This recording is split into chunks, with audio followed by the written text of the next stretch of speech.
I believe that this nation should commit itself to achieving the goal, before this decade is out, of landing a man on the moon and returning him safely to the Earth. Ignition sequence start. Liftoff. We have a liftoff. NASA's Apollo space program, which landed the first humans on the moon and ran for over 10 years, is estimated to have cost around $300 billion from its inception to the very last mission home. One small step for man, one giant leap for mankind. Large technology companies spent more than that last year just on data centers. In 2025, some of the largest technology companies invested over $400 billion in physical infrastructure. Most of that went to data centers, and they're on track to spend 75% more this year, $700 billion. AI is often talked about as a software story, but the technology requires an enormous build-out of physical infrastructure.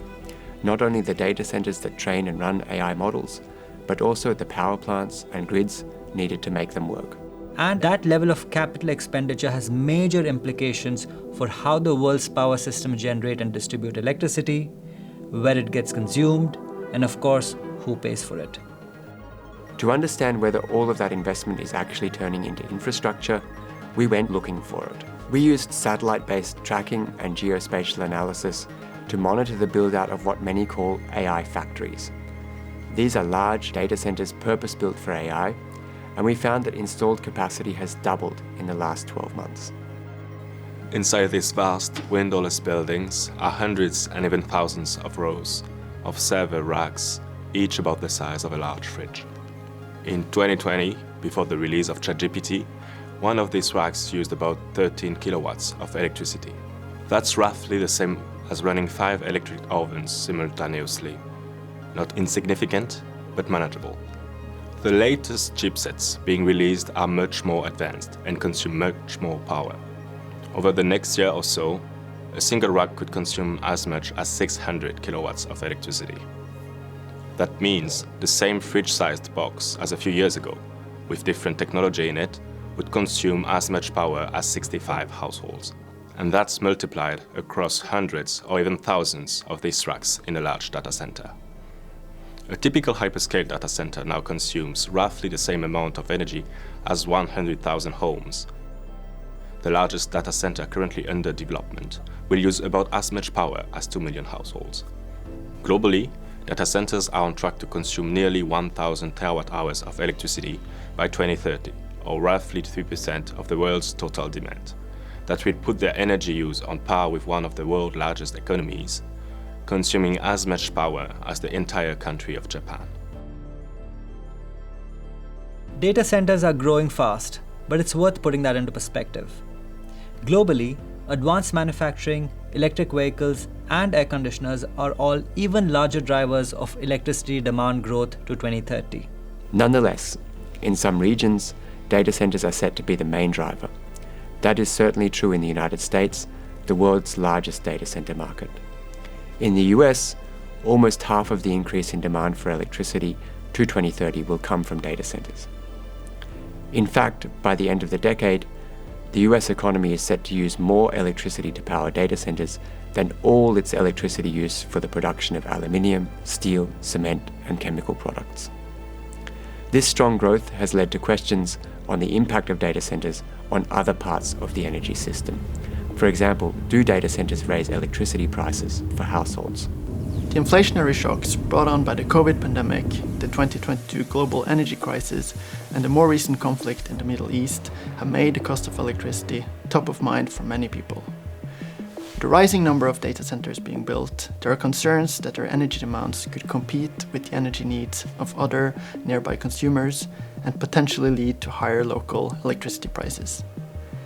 If a power system around a new data center is already close to capacity, this could require grid operators to make investments in new and upgraded infrastructure. There are concerns that these costs to upgrade networks could be passed on to other businesses and households in the area. However, that does not always need to be the case. The impact of electricity demand growth on electricity prices depends on a combination of fundamental factors and policy choices. Think of a flight route between two cities serviced by an airline. If the number of passengers was only half of the plane's total capacity, then adding additional passengers could help reduce the airfare for everyone on board, since the fixed costs would be shared more widely. On the other hand, if demand jumps above the number of seats, pushing against the limits of capacity, prices can climb. In our analysis, we found that the relationship between electricity demand growth and electricity prices is not always direct. That's because demand growth alone does not determine prices. It also depends on existing system conditions, how markets are designed, and policy choices around how the cost of new grid infrastructure and generation capacity are recovered. That makes the relationship far more nuanced than it first seems. Having said that, it is important to note that data centers can create special challenges for electricity affordability. Data centers are built very quickly, and in many cases, they need new electricity generation capacity and infrastructure. The key is getting ahead of it. With proactive planning, better transparency from technology companies, and smarter management of data center electricity consumption, there's no reason why reliable electricity and affordability cannot go hand in hand.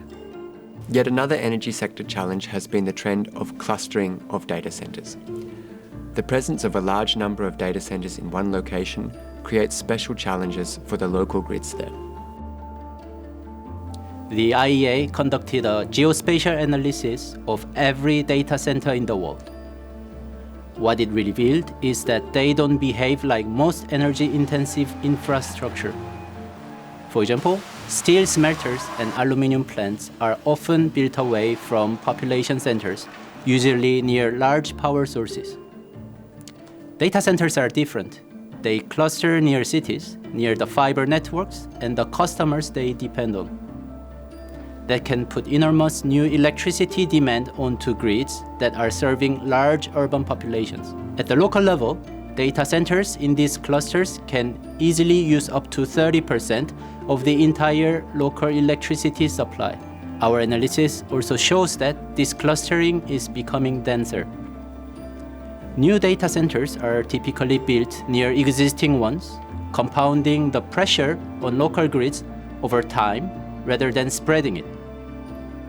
And when data centers are built in new areas, our analysis of the pipeline of project applications around them reveals that new clusters are forming around them too.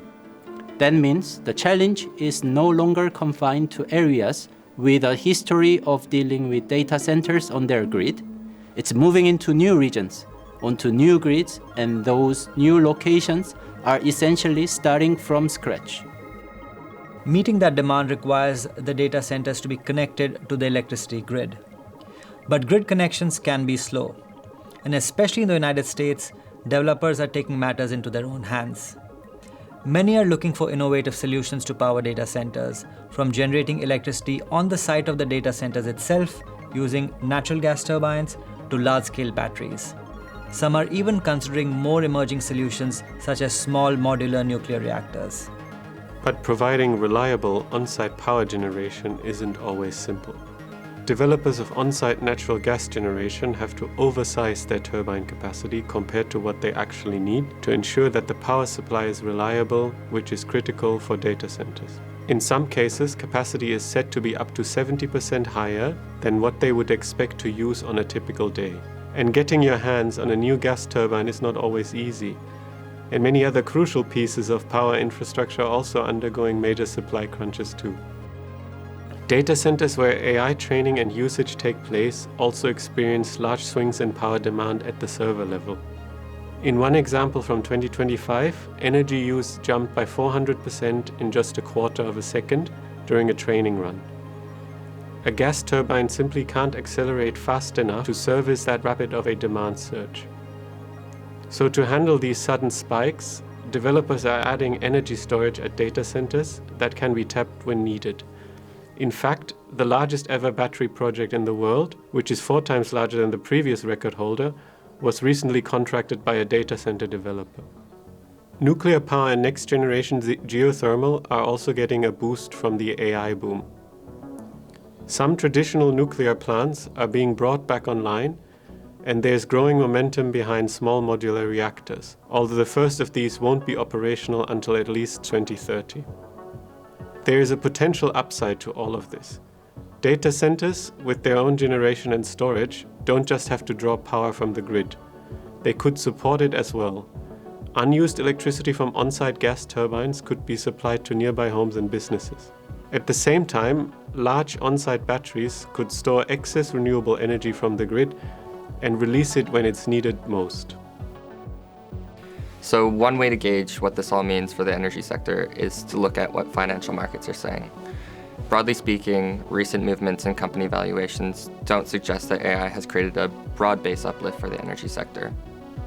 It's important to point out that of the trillions of dollars expected to be invested in data centers between now and 2030, only around 20% is actually directed towards energy-related assets. The remaining 80% that goes into computing or other data center infrastructure. That said, a slightly different picture emerges when you look more closely at the specific parts of the energy sector. Manufacturers of gas turbines and electrical equipment, certain nuclear companies, and a new generation of energy startups have seen their valuations become more intertwined with market sentiment around AI-driven demand. That creates clear opportunities, but also potentially risks. Companies that invest heavily to meet data center demand could be left exposed if the pace of the build-out slows, leaving them on the hook for the cost of new infrastructure or manufacturing capacity for demand that ultimately doesn't fully materialize. In response, many large companies have opted for a more measured approach to new investment decisions, and at the same time, governments can also provide support for the deployment of energy technologies such as small modular reactors, so that startups in the space don't have to rely solely on data center demand to scale up. Generating more power is the obvious response to rising demand. But what's happening on the other side of the equation as AI itself becomes more efficient? When you look at how much energy it takes for AI to complete a single task, like answering a question, we see that it's getting much more efficient. In fact, the energy efficiency of AI, by this measure, is improving at an extraordinary pace. It now takes much less electricity to generate an AI response than it did a year or two ago. A simple text query today typically consumes about as much electricity as running a television for a few seconds. If every traditional web search today was replaced with an AI query, that would add roughly 4 terawatt-hours to annual electricity demand. That's less than 1% of total power consumption from data centers today. AI is increasingly being used for much more energy-intensive workloads, including high-compute single tasks like video generation and longer-running multi-step workflows called agentic AI, such as coding or research. Those kinds of agentic tasks can consume hundreds or thousands of times more energy than a simple text query. And as AI agents become more capable and more widely deployed, these could outweigh the efficiency gains we're seeing at the task level. But meeting energy demand for AI is only one half of the story. AI also has huge potential to help the energy sector solve some of its toughest problems. This is especially valuable today when the pressures on energy security and sustainability are triggering the need for new and innovative solutions. We've looked far and wide to understand where AI could help the energy sector tackle the challenges at hand. Already we see that AI solutions are being deployed globally across a wide range of energy technologies. They help manage complex systems, improve forecasting, strengthen resilience and security, and drive greater efficiency. We estimate that AI applications already available today could unlock energy savings of 13.5 exajoules by 2035 if deployed at scale. To put that into perspective, that's roughly equivalent to the amount of energy Indonesia consumes today.